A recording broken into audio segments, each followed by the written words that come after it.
आम देशर परिचय त्रिरंगा जहाकु नहीं आमे गर्व गौरव करिथाउ।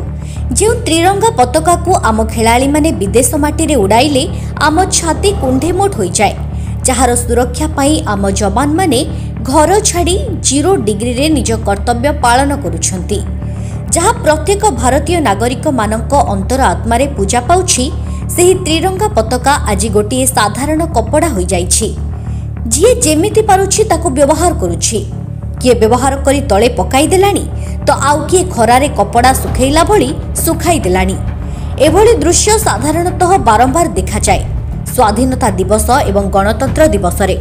किंतु एहा परे मध्य लोक देखाणिया पाई किछि एमिति अनुष्ठान अछंती जो माने मिछ देशप्रेम देखाई जातीय पताका को अपमान करंती। एभली एक चित्र देखिबाकू मिलिछि राजनगर ब्लॉक केरुआपाड़ा पंचायत स्थित देउल साही बाबा धवलेश्वर क्रिकेट टूर्नामेंट बापूजी स्टाडियम ठारे। एही स्टाडियम रे गतकाली बाबा धवलेश्वर क्रिकेट टूर्नामेंट रो शुभारंभ होईछि।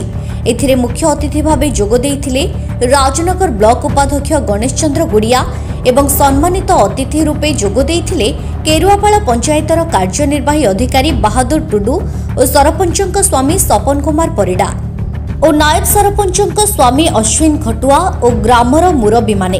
एही क्रिकेट टूर्नामेंट रो प्रारंभिक दिवस रे जातीय पताका उड़ा जाइथिला। हेले एही पताका केते घंटा उड़ा जिबा दरकार ताहार विवरणी बाबा धवलेश्वर क्रिकेट टूर्नामेंट रो आयोजक बोधुए जानि नाहंती।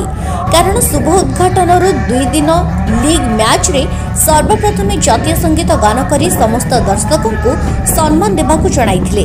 खेल सरिबा परे देशभक्ति देखाइथिबा धवलेश्वर कमिटीर समस्त सदस्य माने पताका भी काले खोलिबा पई भूली जाइथिले।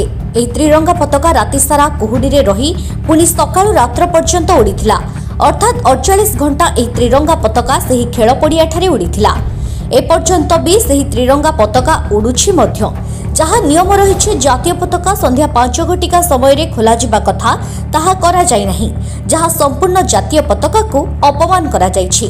तेबे देखा जाऊ एहा उपरे साधारण लोके एवं प्रशासन देउल साही बाबा धवलेश्वर क्रिकेट टूर्नामेंट रो कर्मकर्तांक उपरे की पदक्षेप नेउछंती ताहा देखिबाको बाकी रहिला।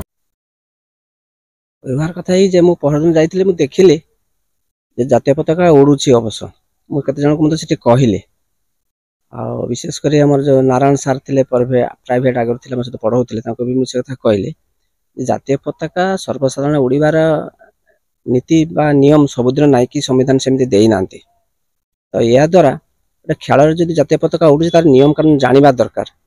जातीय पताका उत्तोलन किंबा ताको पुनी अवतरण करिवार नियम विधि मध्ये रहिछि। किंतु से गुडी को पूर्ण करी जातीय पताका को उड़े कि जातीय पताका को असम्मान करबा आम भारत रे एक लज्जाजनक विषय।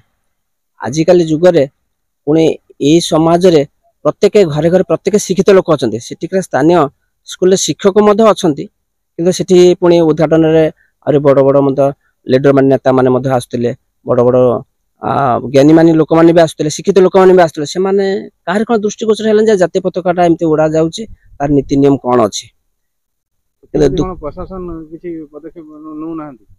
प्रशासन तो कहि पारिबे से जाइछि के कथा नाही। के जन को कहउतिल जेटा नियम विरुद्ध काम के जन तो कहले मते जे तार नियम अछि से हाते गंडरे एठी उडुची सेठी उडुची मते के जन कहले। किंतु मु कहले जातीय पताका सबुदिन उड़ीबार सेमति किछि नियम खेल नाही। केतेक जगह रे निर्दिष्ट केतेक जगह रे नियम सबुदिन उड़िया पे तार नियम अछि।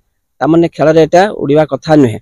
या द्वारा हम मानकर जातीयता क्षुण्ण होछि किबा संविधान विरोधात्मक कार्य करा जाउछि। एटा राजनगर लिली दड़ाईंक रिपोर्ट ओडिशा हालचाल।